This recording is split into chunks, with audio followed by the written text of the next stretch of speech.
This is 911. Do you have an emergency? Today on Rescue 911, a weekend adventure goes wrong.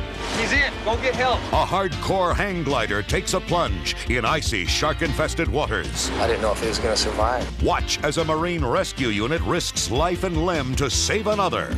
Plus, so what you gonna do us next? an arsonist uses 911 to pull a prank. He's crossing the street on 21st. But he's messing with a wrong crowd on Rescue 911.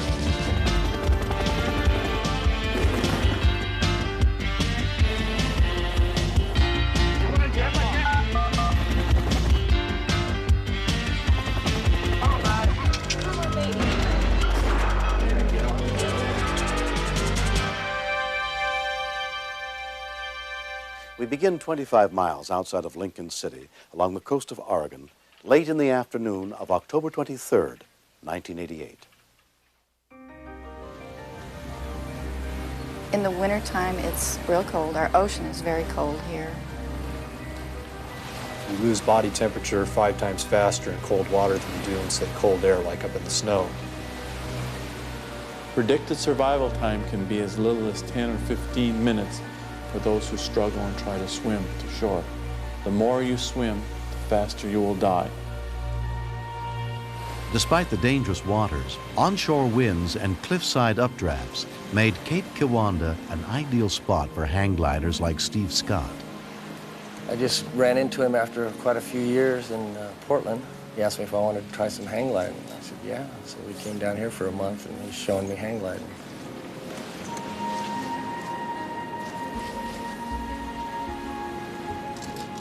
While Rex Willie was new to the sport, his longtime friend Steve had flown from these bluffs many times in the past 8 years.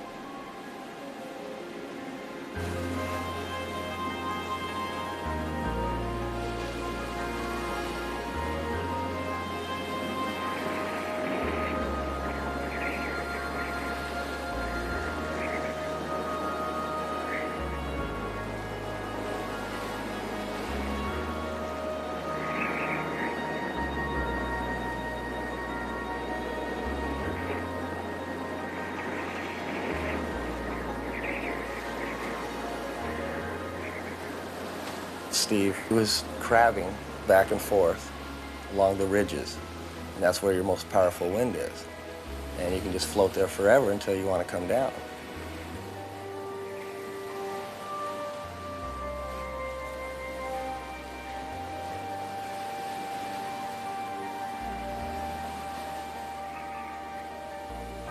But that day, he just went out over the Cape, got a little too low to where the wind couldn't take him back up over the Cape there. And he tried to do his maneuvers to gain wind underneath his hang glider, and he was just going farther and farther below the cliff. Steve fought to turn his glider toward the shore, but the strong winds kept pushing him further out to sea.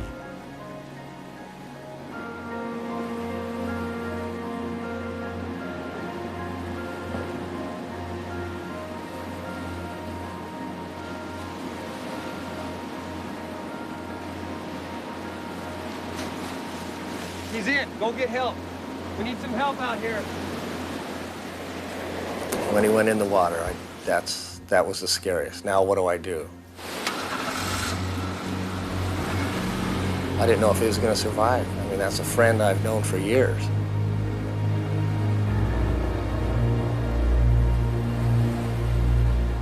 When we continue. Once the cold gets to the core area of the body, it causes problems with the heart and the brain. It may cause unconsciousness, confusion, or even cardiac arrest.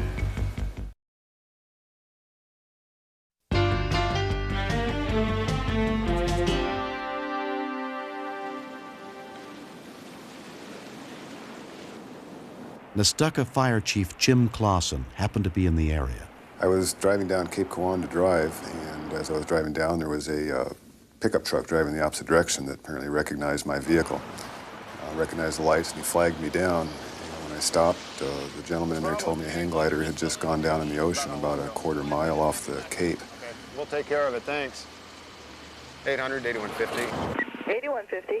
I just got a report of a hang glider went off the Cape and into the ocean. Would you please page this out, please? 1716. Pacific City Woods ambulance, the 2nd Fire Rescue, closest OSP or Sheriff's Office. An ambulance was immediately dispatched, along with a specially trained volunteer water rescue squad.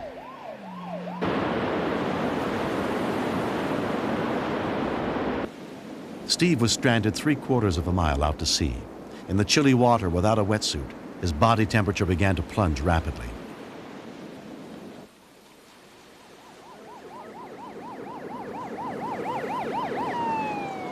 People with water rescue equipment began arriving within minutes.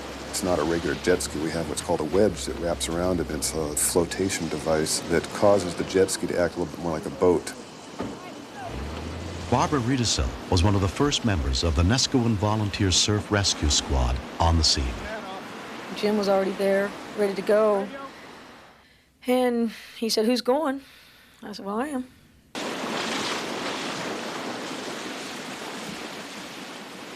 They have a mat that lays behind the jet ski, and Jim got on it and got on the jet ski, and I lay on the mat, and then he just drug me out through the swells.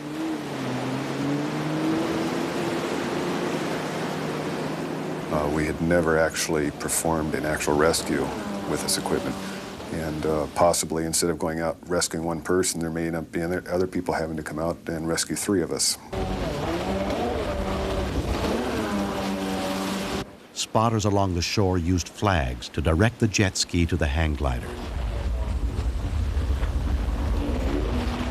Because of these 16-foot swells, it's impossible to just look out across like you would a lake and see somebody, because they're 90% of the time they're buried in a swell somewhere. That same day, an hour up the coast, a shark had attacked a surfer.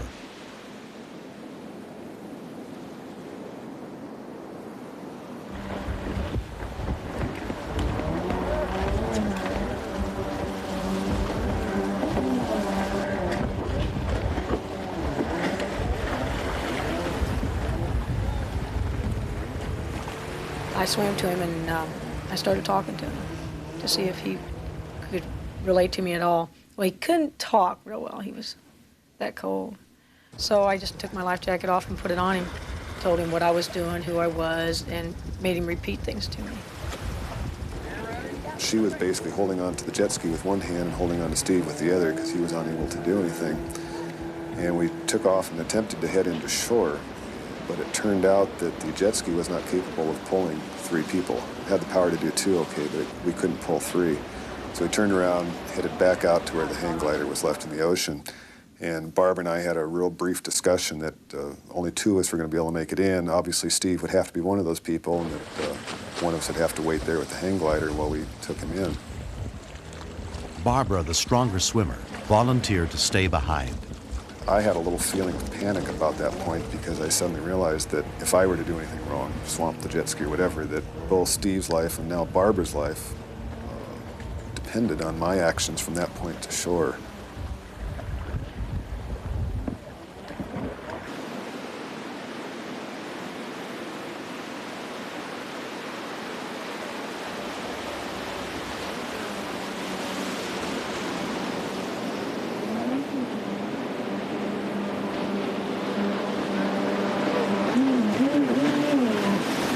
Steve had spent nearly 45 minutes in the frigid waters.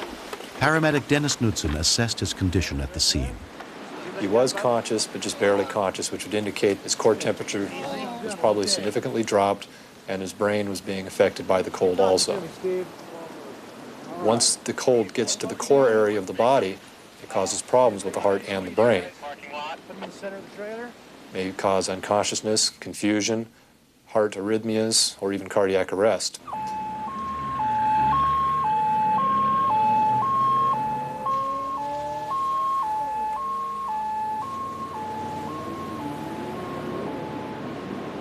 Steve's body temperature had dropped below 85 degrees, a level that could be fatal. This is hot oxygen that'll keep your heart and lungs warm, okay? I want you to breathe. We immediately started cutting off his clothes, got the wet ones out from underneath him and off of him, and started wrapping him in more blankets. I guess our biggest challenge was trying to calm him down and keep the cold blood in the extremities from getting to the heart and causing it to fibrillate. So careful. Okay. Okay, I'm gonna get a dry blanket. After about 10 minutes of rewarming, he started to become a little more combative, which is also an indication that the brain doesn't really know what's going on. Steve, it's okay. When Jim returned to the hang glider, Barbara was gone. I started zigzagging up and down the coast, basically, parallel to the shoreline, looking for her and could not find her anywhere. My second moment of panic hit about that time, not knowing what had happened to Barbara and having a real feeling of responsibility that I had left her there and now could not find her. It was getting dark. There was a little bit of fog starting to drift in. So I started heading in. As I did and could see the flags better, I could see what direction they were pointing. And probably halfway in between where the hang glider was and shore, I finally spotted her in the surf line, with her arms up, flagging me down. When it began to get dark and the jet skis still had not returned, Barbara had begun to swim towards shore.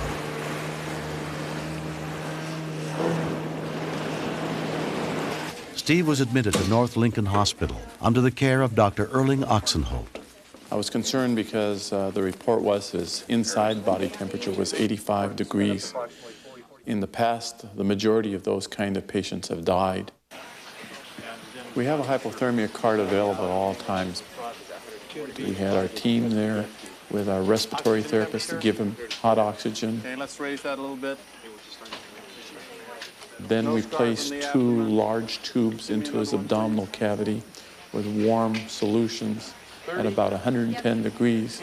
1 tube to take the fluid in, and 1 tube to take the fluid out, because we don't want the cold blood from the extremities going back to the heart, but we'll send warm blood from the heart and lungs out to the extremities. And we try to always warm them from the inside out. Steve's temperature and vital signs were constantly monitored. Over the next 2 hours, his body temperature gradually rose until he was finally out of danger. Okay, what's our temperature now? 96. Good, let's get him ready for transport to the ICU. Okay, let's go. There you go.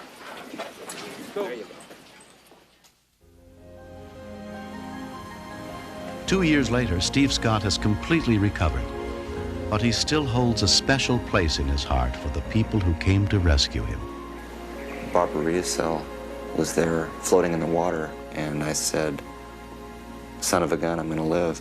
And she said, "You bet your ass you are." There's a lot of people who will watch who don't want to become involved. And then there's another half of people out there who want to help and will go way out of their way and risk life and limb to help others and save them. If they hadn't shown up, I wouldn't be here. No doubt in my mind. I wouldn't last another 5 minutes out there.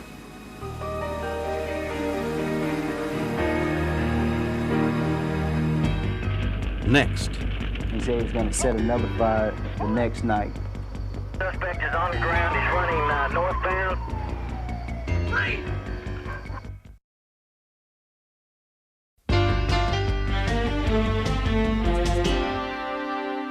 On January 29, 1989, the 911 system in Houston received a very different kind of call, a taunting challenge from an anonymous caller.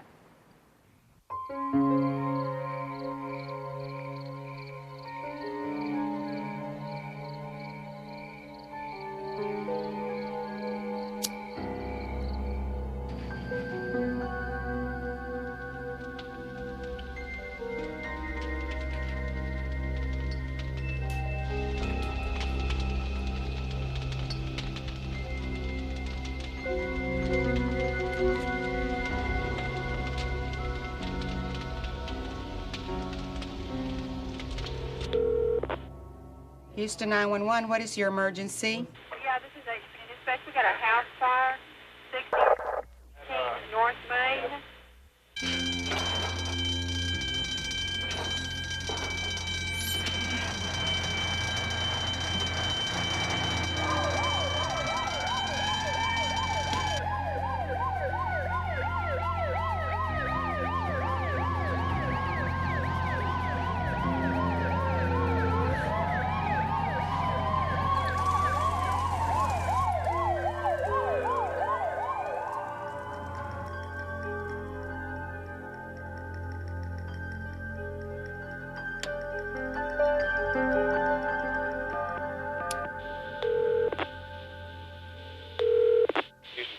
us. What's your emergency?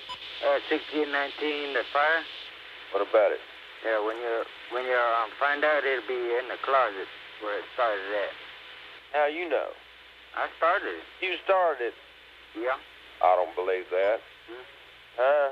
I don't believe it because it's going to be a couple more. There's going to be some more? Yeah. How many you going to set? Ain't decided yet. You ain't decided yet? At Central Fire Dispatch, the first call from the arsonist came into John Musakia. So you're not going to give me that your name, are you? Just torch so far. Do what? It's going to be torch from now on. They're going to be torches? Torch. Torch? You're going to hear from me again, okay? Wait a minute now. Right. Wait, don't hang up yet. In the beginning, my mind was saying, keep him on the phone as long as you can and notify arson investigators that someone called in about setting the fire. First, I thought he was either a nut or a prankster or whatever, but then he called back. Houston Fire and Ambulance, what is your emergency? I want to talk to the guy I was talking to earlier about torch. Are you the torch? Mm-hmm. What did you want to tell me? It's going to happen again, and I'm waiting for you to catch me. It's going to happen again? Uh-huh. Okay. Next time it's going to be a whole house going to go down. I don't believe he knew that the address and the phone number where he was calling from was coming on the screen. Motion to the guy that was next to me to call the police. When you what? I'm hanging up right now. Hurry up. Oh, hold on. I don't want to help you out catching me. Hey. This came in from HSD. This man was on the phone saying that he's been setting fires in the area. 6500 North Main, East 24th, there by the payphone. It's supposed to be a Latin male. I'll drive down there and see if I can locate him.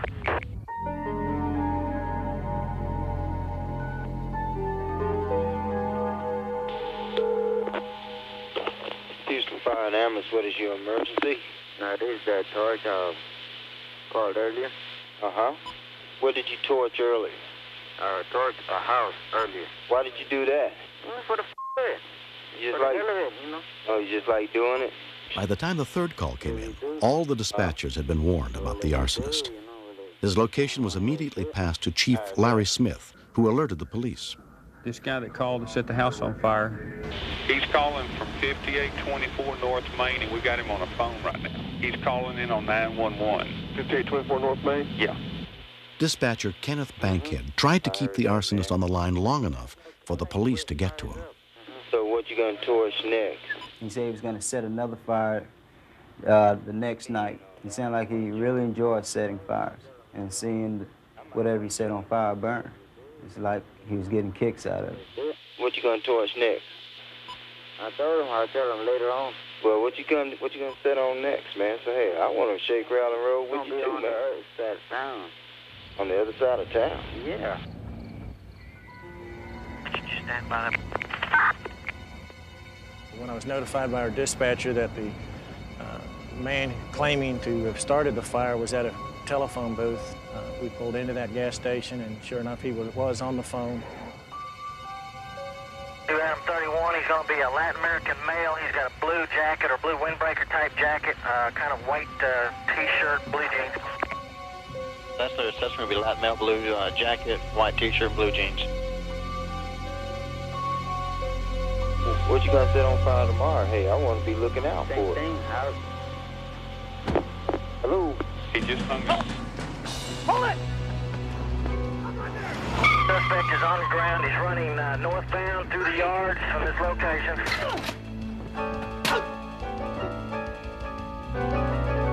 2810, he's going eastbound. Eastbound on 20th behind the houses.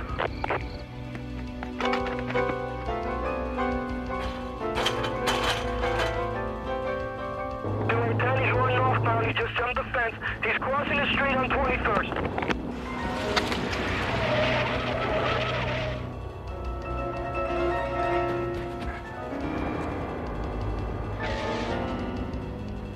Adam 31, I just saw him. He's in the backyard still. He's over by the car lot or the auto parts place there. If we've got a unit on West Cavalcade, we've got him blocked in.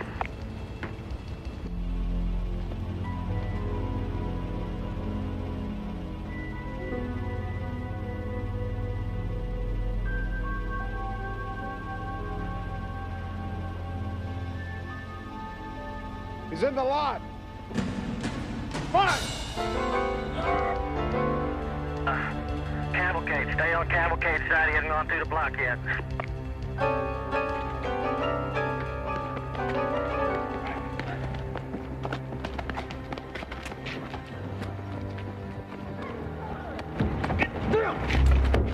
Hands behind your head.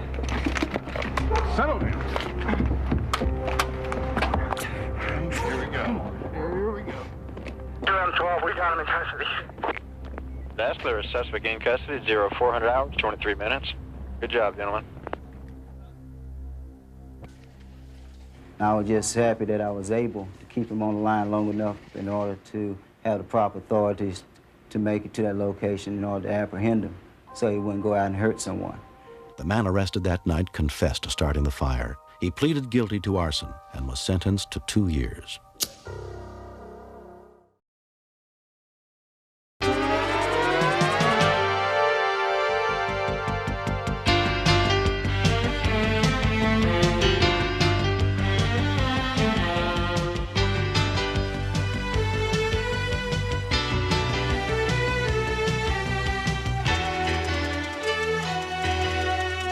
Mr. Shapiro, step out of the car, please.